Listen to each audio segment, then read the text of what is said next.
Ocasio-Cortez and Nancy Pelosi, amongst others, are rolling out a new bill to close the gender wage gap. If you don't know, women are still only making 80 cents to the dollar. Believe it or not, we are in 2019 and women are still paid less than men. 10 years ago, the Lilly Ledbetter Fair Pay Act passed, and that was allowing women to sue if they were being paid unequally, according to numerous studies.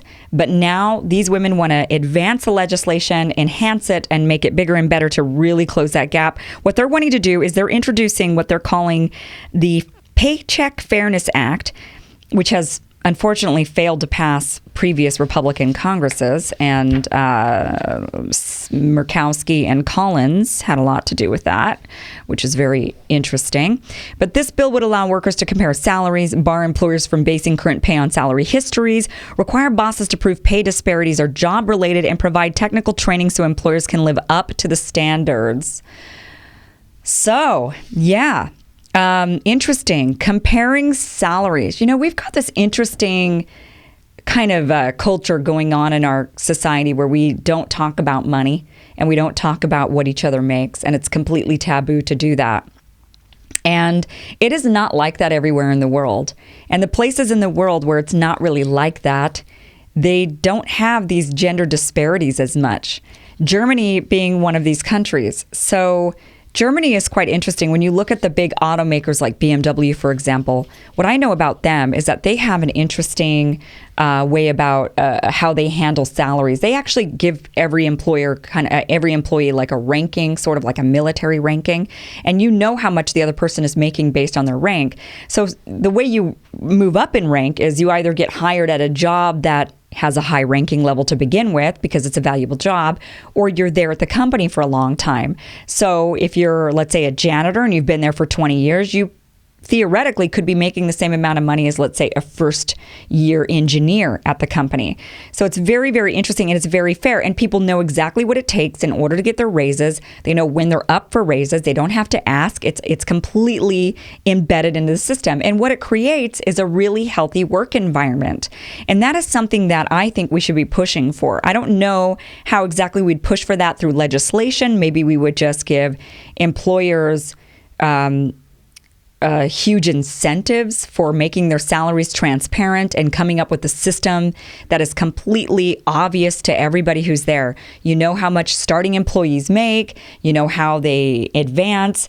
This also takes away the whole issue, not just gender issues, but other issues where an employee has been there for a really long time. Somebody new comes along, and you've been, as the employee who's been there for a while, given the standard 3% raise, but the industry has shifted and now all of a sudden the jobs are worth a lot more. So the new guy comes in and he's making more than you, even though he's just got there.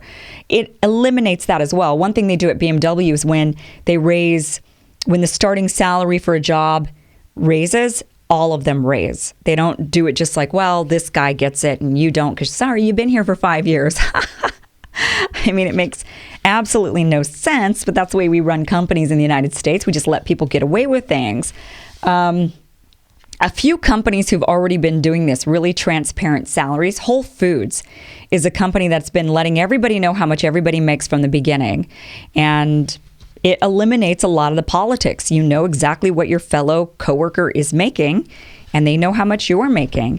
There was this article that came out in the Huffington Post. They were kind of doing an expose on this company called Buffer, which is a social media company. And they decided to put all of their salaries not only on a spreadsheet for all of their employees to see, but for the world to see. And he said in the beginning that it was really stressful to do this, that, he wasn't really sure if he's ready for his employees to see how much him as a CEO and founder made, but he realized that it really kind of caused him to ask himself some questions on how much should a CEO and founder make. I know we've got CEOs in this country running away with loot.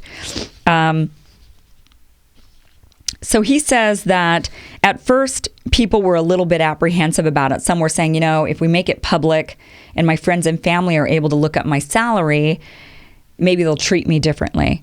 And he said that turned out to not be the case. People found that those fears were unfounded.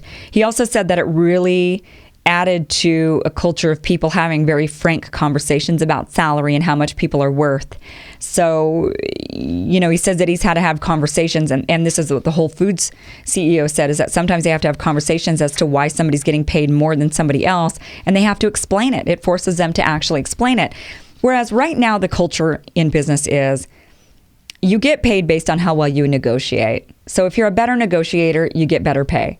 And honestly, it's a shit system. I recently found out that somebody who was in the exact same position as me at a company that I was with was making double what I was making.